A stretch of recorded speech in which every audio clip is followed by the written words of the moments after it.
पुरानी बहू पार्ट 1। शर्मा जी के परिवार में 2 बहू थी, बड़ी बहू कीर्ति और छोटी बहू चंचल।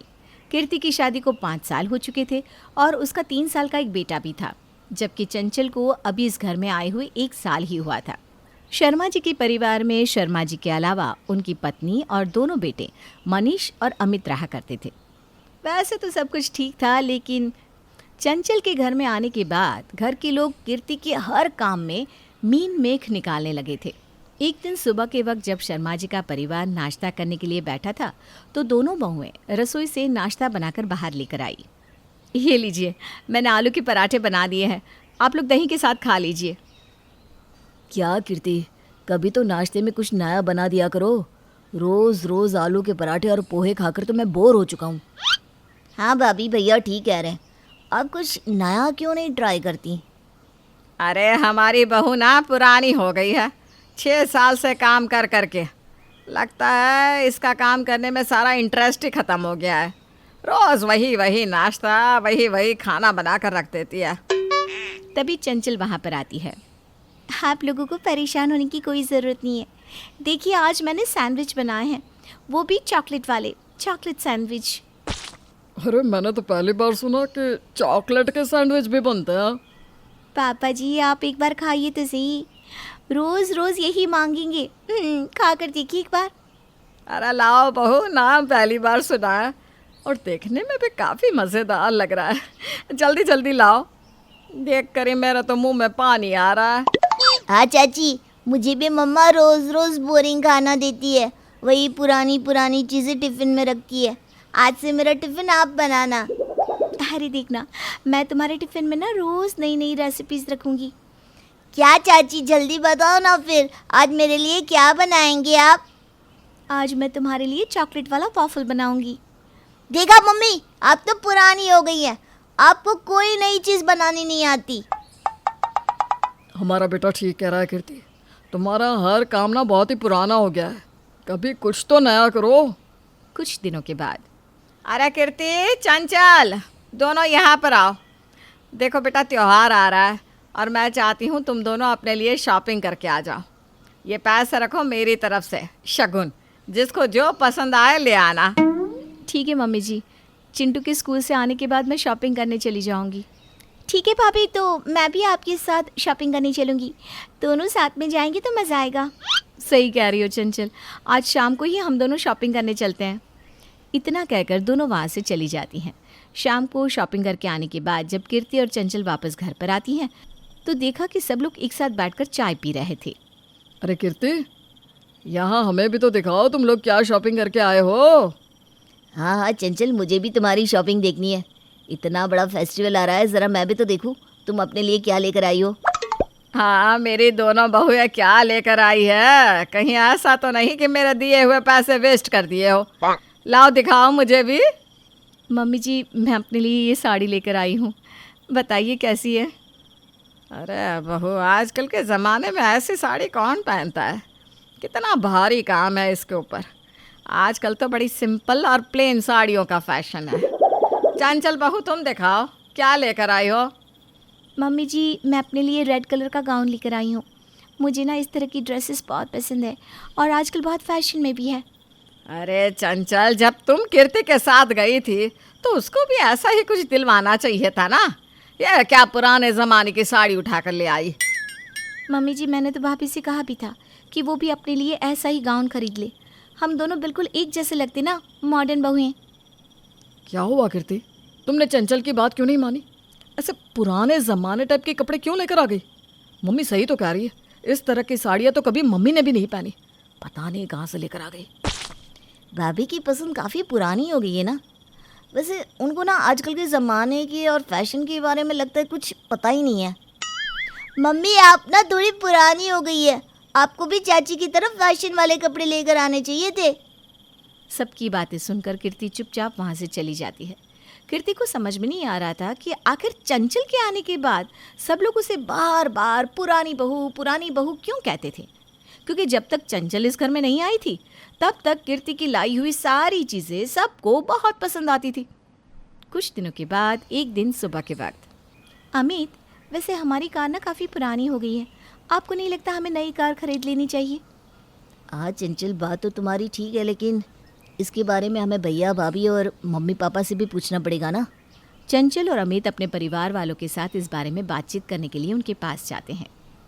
भैया, मैं सोच रहा था हम अपनी पुरानी कार बेचकर एक नई कार खरीद लेते हैं। हाँ बेटा, वैसे बात तो तुम्हारी ठीक है। कार काफ़ी पुरानी हो गई है और हमें एक बड़ी गाड़ी चाहिए। घर में इतने सारे लोग हैं, छोटी कार से प्रॉब्लम होती है। हाँ, तुम्हारी मम्मी ठीक कहती है। एक बड़ी कार खरीद लो ताकि अगर सबको कहीं एक साथ बाहर जाना हो तो आराम से उसमें बैठ कर जा सके। लेकिन वो हमारे घर की पहली कार है, हम उसे कैसे बेच सकते हैं? एक काम करते हैं ना, उस कार को भी रख लेते हैं और एक बड़ी कार खरीद लेते हैं। कीर्ति, लेकिन 2 कार का करेंगे क्या? कभी अगर सबको नहीं जाना हुआ तो छोटी कार को यूज़ कर सकते हैं, और जब सबको एक साथ जाना होगा तो बड़ी कार में जा सकते हैं। अरे बहू, लेकिन वो कार बहुत पुरानी हो चुकी है, थोड़े दिनों बाद तो उसकी कोई कीमत भी नहीं मिलेगी। लेकिन मम्मी जी, वो इस घर की पहली और सबसे पुरानी कार है और मुझे तो उससे बहुत ज़्यादा इमोशनल अटैचमेंट भी है। भाभी, आपकी बातें सुनकर लगता है आपको सारी पुरानी चीज़ों से बहुत इमोशनल अटैचमेंट है। क्या मम्मी, आपकी पसंद तो पुरानी हो ही गई है, अब आपको घर की पुरानी चीज़ें भी अच्छी लगने लगी। देखो कीर्ति, एक कार है और तुम इतने पुराने ज़माने के लोगों की तरह बातें कब से करने लगी? अरे अब तो मम्मी पापा भी कह रहे हैं ना कि नई गाड़ी लाना है, तो फिर प्रॉब्लम क्या है? मैं तो उसी दिन कह रही थी ना कि शादी के 6 साल होने से ही हमारी बहू पुरानी हो गई है। पता नहीं आने वाले वक्त में इसका क्या होगा। क्या होगा मिसेस शर्मा की पुरानी बहू का? क्या वो फिर से बनेगी नई बहू? शर्मा जी के घर में नई बहू चंचल के आने से सब लोग घर की बड़ी बहू कीर्ति को पुरानी बहू कहने लगे थे। सबको चंचल के काम अच्छे और मॉडर्न लगते थे और कीर्ति की सारी चीज़ें पुराने ज़माने की लगती थी। इस बात से कीर्ति को अंदर ही अंदर काफ़ी बुरा लगता था, लेकिन वो किसी से कुछ नहीं कहती थी। कीर्ति का बेटा चिंटू भी बात बात पर अपनी मम्मी को पुराने ज़माने की कहने लगा था। एक दिन चिंटू के स्कूल में मदर्स डे का कंपटीशन था। मम्मी, आपको ना कुछ अच्छा सा करना होगा। मेरे स्कूल में मैम ने बोला है कि सब बच्चों की मम्मियों को कुछ ना कुछ करके दिखाना है। ठीक है बेटा, मैं कुछ न कुछ ज़रूर करूँगी। मम्मी, क्या हम चाची को भी अपने साथ मेरे स्कूल में ले जा सकते हैं? अरे क्यों नहीं बेटा, तू अपनी मैडम से परमिशन ले लेना। कह देना मेरी चाची बहुत अच्छी है और मेरे साथ मदर्स डे के फंक्शन में आना चाहती है। मुझे नहीं लगता कि तेरी मैम मना करेगी। अब ठीक कहती है दादी, अगर चाची भी मेरे स्कूल के फंक्शन में आएंगी ना, तो मैं अपने सारे दोस्तों को चाची से मिलवाऊंगा और उनको दिखाऊंगा कि मेरी चाची कितनी मॉडर्न है। हाँ चिंटू, तुम बिल्कुल ठीक कह रहे हो। तुम अपनी मम्मी और चाची दोनों को लेकर जाओ। अगर तुम्हारी मम्मी को कोई प्रॉब्लम आए तो कम से कम तुम्हारी चाची बात तो संभाल लेगी। मनीष की बात सुनकर कीर्ति को बिल्कुल भी अच्छा नहीं लगता, लेकिन वो चिंटू के स्कूल के फंक्शन में चंचल को अपने साथ लेकर जाती है। जब सब लोग फंक्शन से लौट कर आते हैं तो चिंटू का उदास चेहरा देखकर सब लोगों को समझ में आ जाता है कि कुछ न कुछ गड़बड़ ज़रूर हुई होगी। अरे क्या हुआ चिंटू बेटा? सुबह तो तुम इतना खुश होकर स्कूल के फंक्शन में गए थे, अब इतना उदास क्यों लग रहे हो? क्या हुआ चिंटू, अपने चाचा को नहीं बताओगी? मेरा बेटा इतना उदास क्यों है? मैंने मम्मी से कहा था कि फंक्शन में कुछ अच्छा करना। अरे तो क्या कर दिया तुम्हारी मम्मी ने जिसकी वजह से इतने उदास हो? मम्मी ने वही किसी पुरानी फिल्म का पुराना सा गाना गा दिया। बाकी सबकी मम्मियाँ कितनी मॉडर्न थी। आज अगर चाची नहीं होती तो मेरा मजाक ही बन जाता। कीर्ति बहू, बात क्या है? ऐसा तुमने क्यों किया? मम्मी जी, मुझे लगा कि मुझे पुराने गाने गाना बहुत अच्छे से आता है, इसलिए मैंने स्कूल के फंक्शन में पुराना गाना गा दिया, लेकिन ये तो नाराज़ हो गया। वो क्या है ना मम्मी जी, इसमें चिंटू की गलती नहीं है। चिंटू इतने अच्छे स्कूल में पढ़ता है, वहाँ सारे बच्चों की मम्मियाँ काफ़ी मॉडर्न थी। किसी ने डांस किया तो किसी ने कुछ अलग ही करके दिखाया, और भाभी ने किसी पुराने फिल्म का गाना गा दिया, तो बस चिंटू उदास हो गया। लेकिन आप जानती है दादी, चाची ने वहाँ पर लेटेस्ट गाने सुनाए, अच्छा डांस भी किया और वो विनर बन गई। मैम ने मम्मी की जगह चाची को प्राइज दिया। तो फिर तो ठीक है ना चिंटू बेटा, तुम्हें तो खुश होना चाहिए। लेकिन सबको पता तो चल गया ना कि मम्मी कितनी पुरानी है। काश मम्मी भी चाची की तरह नहीं होती। इतना कहकर चिंटू वहाँ से चला जाता है। सब लोगों की बात सुनकर एक बार फिर से कीर्ति को बहुत बुरा लगता है। कुछ दिनों के बाद अरे हम सब लोगों को गांव पर जाना है, वहाँ पर बुआ जी के घर पर शादी है, तो सब लोग एक साथ ही चलेंगे। हाँ पापा जी, अब तो बड़ी वाली नई कार भी आ गई है, हम सब एक ही कार में जा सकते हैं। लेकिन सामान बहुत सारा होगा, एक काम करते हैं ना, दोनों कार ले चलते हैं।